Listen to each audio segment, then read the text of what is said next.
Welcome to the special presentation this week titled Identifying Major Turning Points. My name is Todd Shaffer, Manager of Research for VectorVest, and I'll be your presenter this evening. Imagine that you're standing on an ocean beach, watching the waves roll in. You're noting the watermarks and see that more often than not, they advance to higher levels on the beach. A storm is brewing on the horizon, the wind is whipping up and the waves are getting higher. Barely noticeable in the distance, a boat is docked at a pier. After a while, the storm passes, the wind recedes, and the waves lessen in size. The watermarks, however, continue to move higher, and the boat rises in its moorings. The tide is rolling in. I use a model such as this to interpret the price movements of the market. In my mind, I see the price of the VectorVest composite, the VVC, as represented by waves on the surface of an ocean. Its movements may appear to be random, but they are not. So we track them very carefully. We note the day-to-day and week-to-week changes in the price of the VectorVest composite to see whether the watermarks are moving higher or lower. Our market timing signals benchmark these levels. Dr. Toledo wrote those remarks in his essay titled The Primary Wave back in June of 2004. I like to use this imagery and this benchmarking concept when I try to explain to people our market timing system. Let's move into the program. To visualize this concept, I'm going to take us into our graphing tool, and we'll open a market timing graph, looking at just the price. And we'll zoom into a period starting January 5th of this year to current.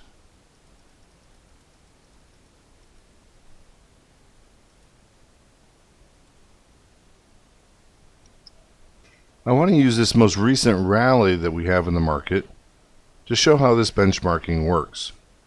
Beginning with our fastest market timing signal, the primary wave, we see after the market came in and established its low, the primary wave first changed to up here on the 16th of February.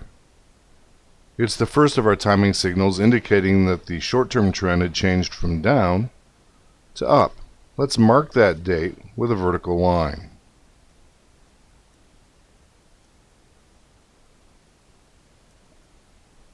Our next fastest timing signal is the green light buyer. We can see it generated its first signal just 3 days after the change in the primary wave.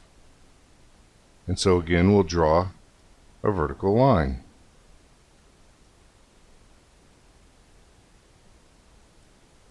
Our next fastest market timing signal, the DEW signal, generated a day after the green light buyer. Again, we'll draw a vertical line, and we can see that at each step, each watermark is getting a little bit higher into the market's trend. And finally, our slowest, most conservative timing signal, the confirmed call,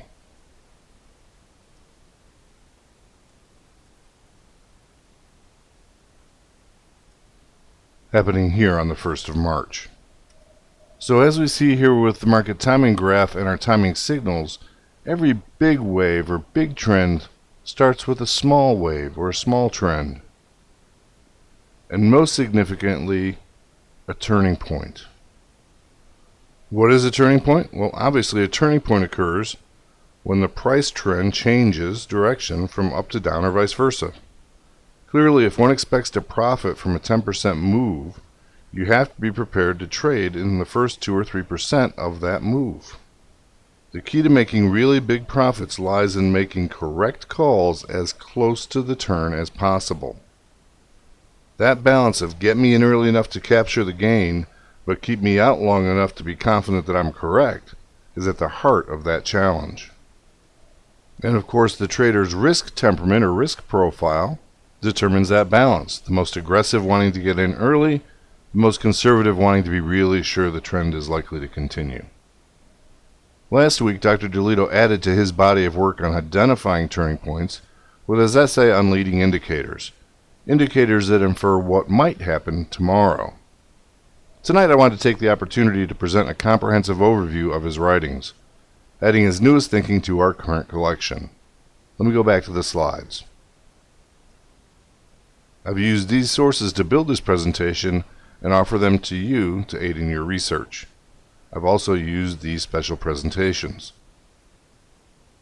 Of course, because each is more narrowly focused, they are wonderful resources to build your understanding of each of these tools. So let's get started.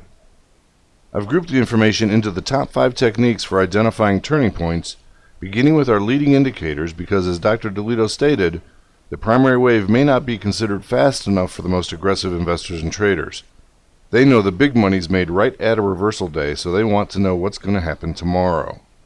So technique number 1 is to use candlestick patterns.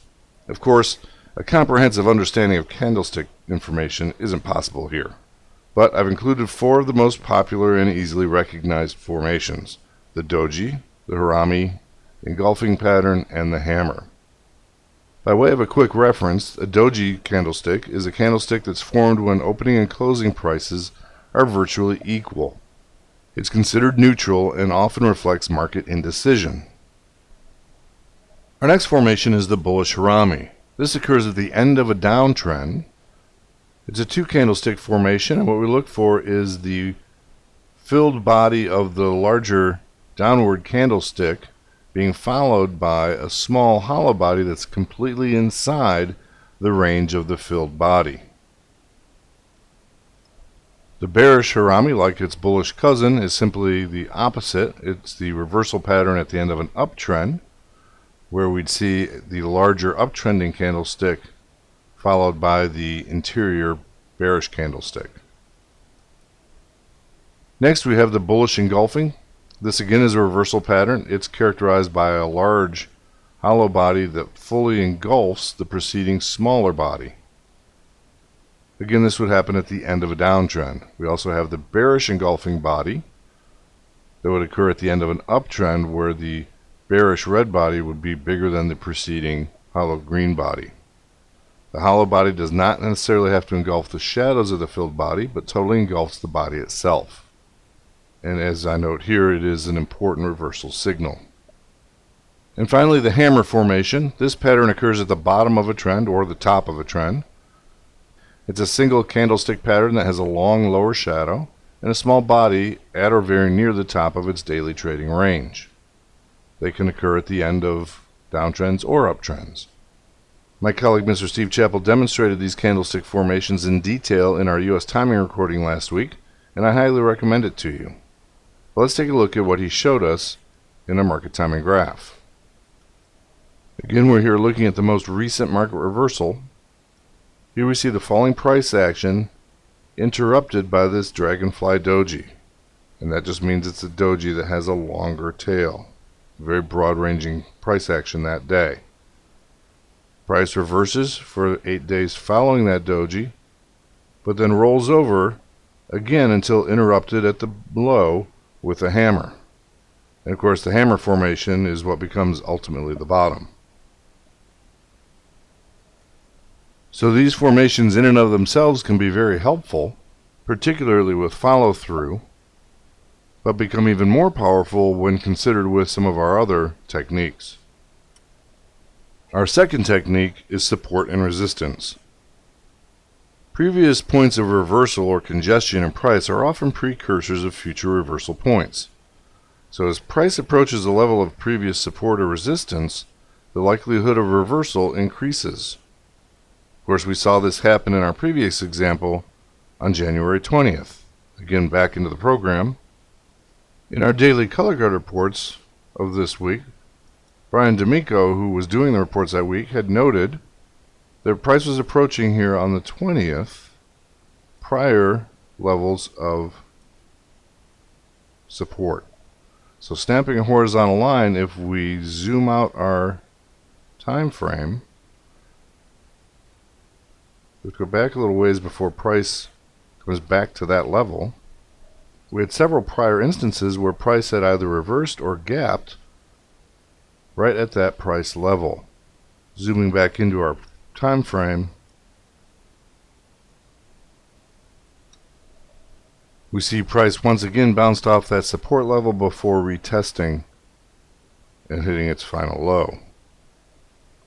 Of course, the next rally exploded right through that resistance level and continues rising to this day. Our next technique is to look for derby winners. For years now, we've used the Derby winners to identify what's working now in the program. This information also has implications for identifying market trends. When the 1 and/or 5-day winners change between bull and bear, it's a great indication of a change in trend. And so, for instance, back in the program, when we looked at the Derby winners from the 19th of January, this was the down day before our doji down day, we saw pure alignment of all bear searches. On the 20th, even though the market continued to fall, it was a red doji, which means it had a lower close. We saw a mix of bullish searches working its way into the 1-day winners. Of course, that move confirmed then on the 21st as the market really took off from that doji pivot.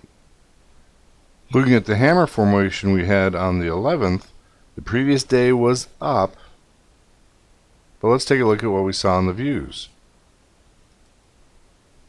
On the 10th, we saw with that 1-day upward price action, we had bullish searchers performing well that day, as we might expect. On the 5-day, a bearish majority with one bullish search. But interestingly enough, the next day with the hammer formation, with the lower candle, we saw all bullish searches in the top 1-day results, with some explosive returns. In fact, if we go to the 12th, the day after the hammer formation, we were marking the views, and we see in the 1-day Derby winners, our bottom fishing searches taking off with some very nice, very impressive 1-day gains. That brings us to technique number 4, price divergence. Let's add to our market timing graph the MTI indicator. And what we're looking for, if we draw a freehand line, we notice that price went to a lower low, yet the MTI went to higher lows. This bullish divergence is showing us that even though price continued to fall, the internal makeup, because the MTI combines the price, the buy-sell ratio, and the RT together, the internal makeup of the market was actually strengthening. We can also see similar divergences. We see the buy-sell ratio went from a level of 0.05, very oversold, to a level of 0.11, improving even though market price had fallen. Likewise, we look at the RT, and we see the RT hitting higher lows, meaning that because it's below 1, the downtrend weakening, even though price action continued to fall. We can also identify price divergences between price and the stop price.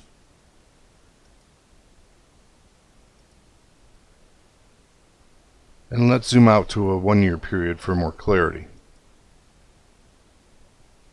Here we see several times over the past year that price has converged with the stop price, and each time it did that, it was at or near a low. We see similar behavior if we put a moving average on price, say a 40-day moving average.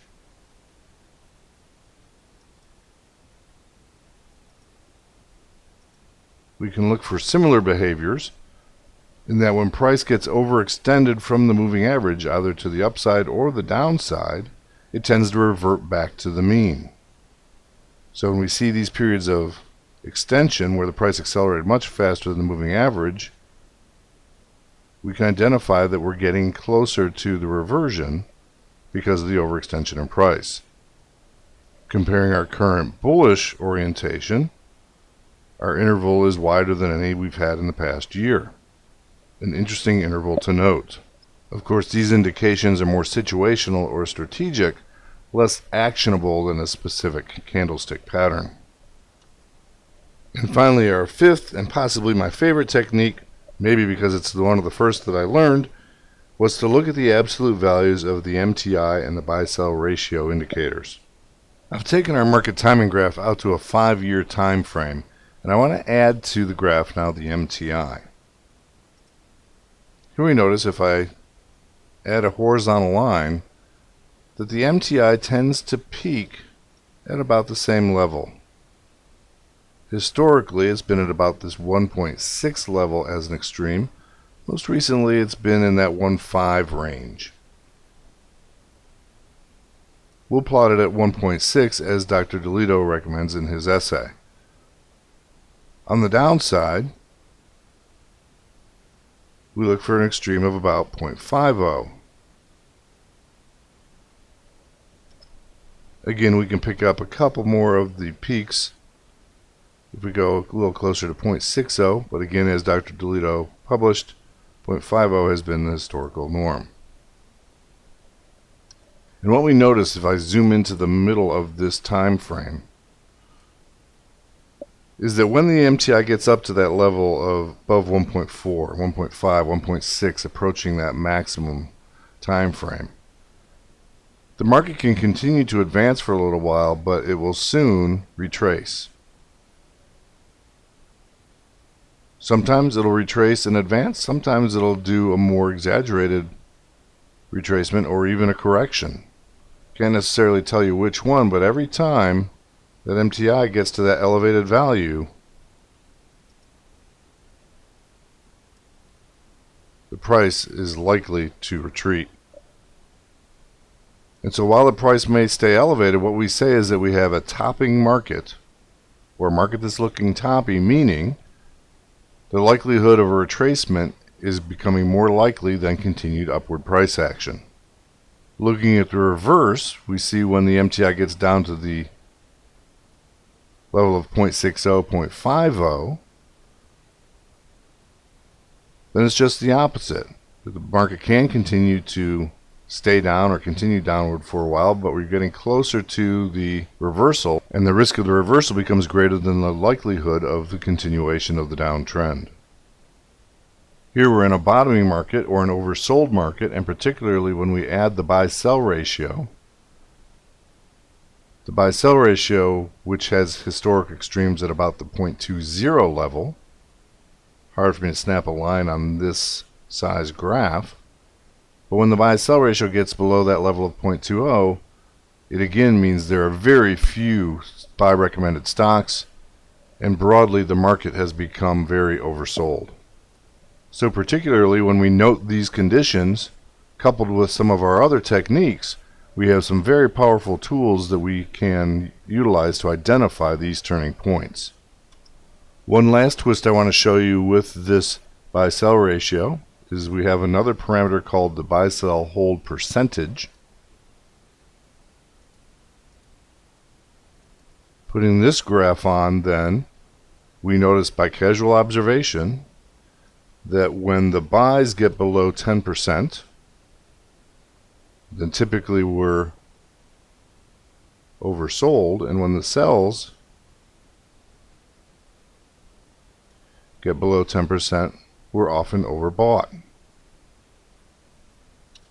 Using our dayline, we see in the most recent market low, buys were less than 10%. The previous swing high. Sales didn't quite get below that 10% level, the previous swing low. Buys less than 10%. The prior swing high. Sells less than 10%.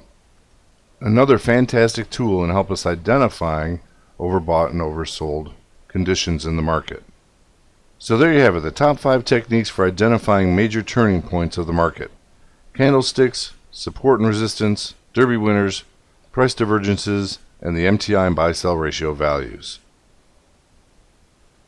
So the point here is that you don't need to predict the markets to make money in stocks, but you can make a lot of money if you track it and anticipate its movements with these leading indicators.